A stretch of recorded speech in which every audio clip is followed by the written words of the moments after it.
Kahit hindi perpekto ang mundo ni Peppa, narito ang ilang nakakatawang mga pagkakamali sa animation na baka hindi mo napansin. Tulad sa episode na ang Gintong Bota, napansin namin ang ilang mga pagkakamali. Una, si Ginang Pato ay puti sa episode na ito, samantalang dilaw siya sa ibang episode. At hindi lang yan. Habang kausap ni Peppa si Ginoong Zebra, suot ni Susie ang bota sa unang eksena. Pero nawawala at bumabalik ito sa susunod na mga eksena. Sa episode, mapapansin na nakapa si matandang kuneho pagpasok sa rocket. Paglapag niya sa buwan, makikitang may suot siyang bota. Sa huli, paglapag ng rocket sa hardin ni Lolo Baboy, nawala ang mga helmet ng lahat. Ang episode na Tanghalian ay puno ng pagkakamali. Sa umpisa, makikita si George sa gilid ng gulayan at damuhan. Pero paglayo ng kamera, ilang hakbang na siyang palayo sa gulayan. At hindi lang yan, gumagawa ng salad si Lola Baboy habang nanonood sina Peppa at George sa tabi niya. Ngayon, tutukan natin si Peppa. Habang lumalayo ang kamera, makikita nating dumudula siya palapit kay George na parang sa sahig. Mabilis nangyari pero nakuha natin. Ngayon, ipapakita namin ang isang eksena. Tingnan kung mapapansin ninyo ang mali. Napansin mo ba ang mali? Saan galing ang tinidor ni Peppa? Tinago ba niya ito sa bulsa niya? Sa eksenang ito, parang tinusok ni Peppa ang labi niya gamit ang tinidor. Sa episode na Mask, si Peppa at mga kaibigan ay nasa playgroup at gagawa ng maskara. Sa simula ng episode, nang makarating ang mga bata sa kanilang mga mesa, napansin namin ang maraming pagkakamali. Sa unang mesa, makikita natin ang dalawang baso na magkatabi. Ang isa ay may gunting at ang isa naman ay may mga colored pen. Pero pag lumayo ang kuha, nasa ibabaw na ng mga colored paper ang basong may colored pen. Hindi lang yon. Sa pangalawang mesa, may 4 na tray, pero pag lumayo ang kuha, 2 na lang ang makikita. Sa episode na paghugas, naglaro sina Peppa, George, at Mommy Pig sa maputik na lubluban. Habang ginagawa nila ito, aksidenteng natalsikan ng putik ang puting damit ni Daddy Pig. Nagdesisyon silang laban ulit ang damit. Makikita dito na nilagay ni Mommy Pig ang puting damit sa labahan at kumuha pa ng ibang labahin sa kabilang kwarto. Habang wala siya, nilagay ni Peppa ang damit niya sa basket. Ngayon, tingnan mo mabuti dahil ito ang pagkakamali. Pagkahugas ng makina, kinuha ni Mommy Pig ang damit ni Peppa. Pero tingnan ang loob ng washing machine. Wala nang laman. Wala nang ibang damit doon. Kahit nakita nating naglagay si Mommy Pig ng 4 o 5 damit. Pero ngayon, wala na. At hindi lang yan. May isa pa tayong pagkakamali dito. Mamaya, uwi si Daddy Pig mula trabaho at hihingi ng kamiseta niya para makapaglaro ng football. Sa washing machine, makikita ang ilang piraso ng damit. Pagkabigay ni Peppa ng kamiseta kay Daddy Pig, nawala ulit ang mga damit sa washing machine. Wala tayong nakita na kumuha nito, kaya saan napunta? Baka may magic ang washing machine. O nakalimutan lang ng animator, iguhit ang damit. Tuloy tayo sa episode na Picnic. Nagpicnic ang buong pamilya ng mga baboy. Tingnan natin ang kumot para sa picnic na yon. Maraming masarap na pagkain dito, kasamang 2 sandwich. Sa susunod na eksena, makikita ang 4 na miyembro ng pamilya na may hawak na sandwich. Bukod pa rito, may 4 na plato na sa sahig, 2 pa kaysa dati, at may 2 baso ng orange juice na bigla na lang lumitaw. Isa sa tabi ni Mommy Pig at isa pa sa tabi ni Daddy Pig. Maging ang karton ng orange juice ay misteryosong nawala. Parang may gumagawa ng mahika. Sa episode na Best Friend, inimbitahan ni Peppa Pig si Susie Sheep para maglaro. Naglabas sila ng mga laruan mula sa basket at ikinalat sa sahig. Pero nang gusto ni George makisali, hindi siya pinayagan ni Peppa.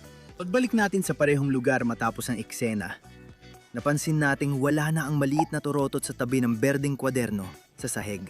Pagkatapos, nakita na lang natin ito sa kabila ng kwarto na parang mahika. At hindi lang yan. Nailabas ng mga babae ang mga laruan mula sa basket. Isa sa una ay ang Jack in the Box na bumukas pa ng inilabas. Pagkatapos kausapin si George, napansin nating wala nang laruan sa sahig. Hindi tulad ng turotot, hindi na ito muling nakita. Baka tinamad lang ang mga animator ayusin ang kalat.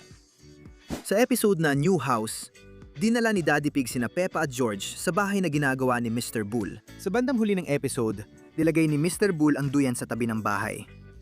Habang naglalaro si Peppa, dumating ang pamilya Lobo.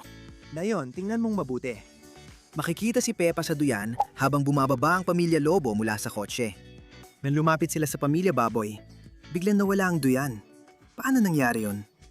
Ilang segundo lang ang lumipas, naglalaro pa si Peppa sa duyan, pero ngayon, wala na.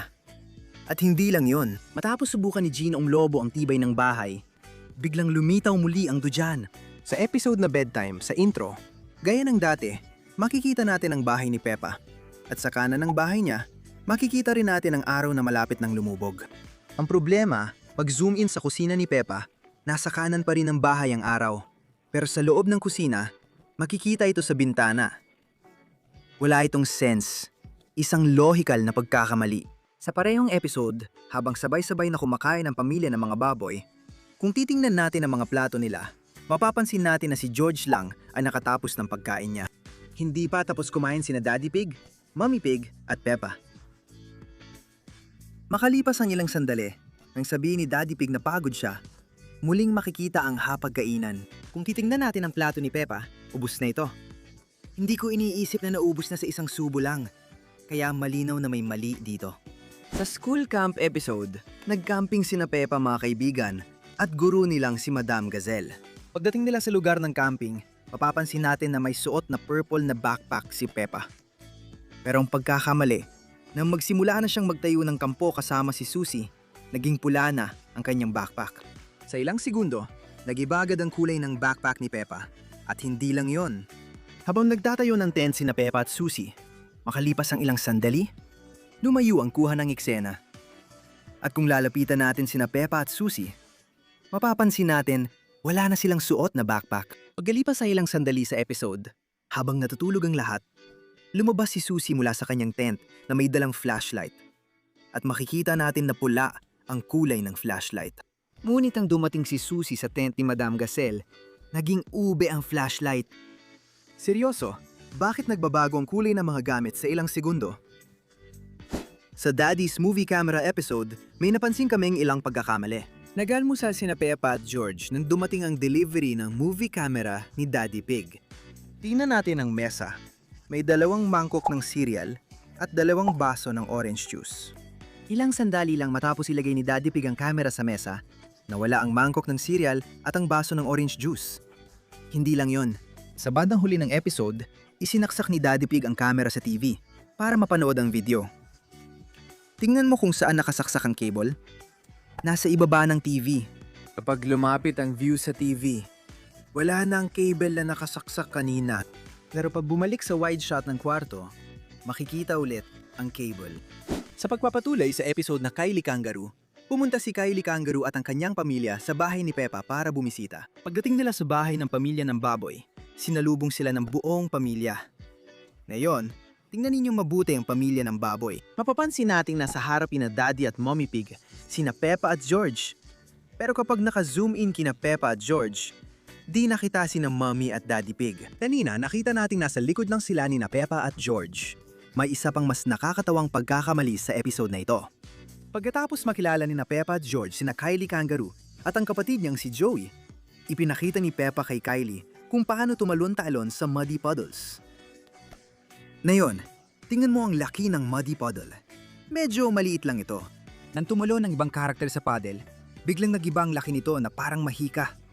Nakita natin ang pagbabago ng sukat ng bara kahit walang dahilan. Sa episode na Rock Pools, nagpunta sina Peppa at George sa dagat kasama sina Lola at Grandpa Pig. Pagdating nila, makikita nating may dalang orange na pala si Peppa at may dalang orange na timba si George. Pero ilang sandali lang pagdating nila sa maliit na lawa ng tubig, nagbago ang kulay ng pala na hawak ni Peppa. Kanina, kulay orange ito. Pero ngayon ay berde na. Ito ang ilang animation errors na napansin namin sa Peppa Pig. Kita-kits ulit sa susunod na video.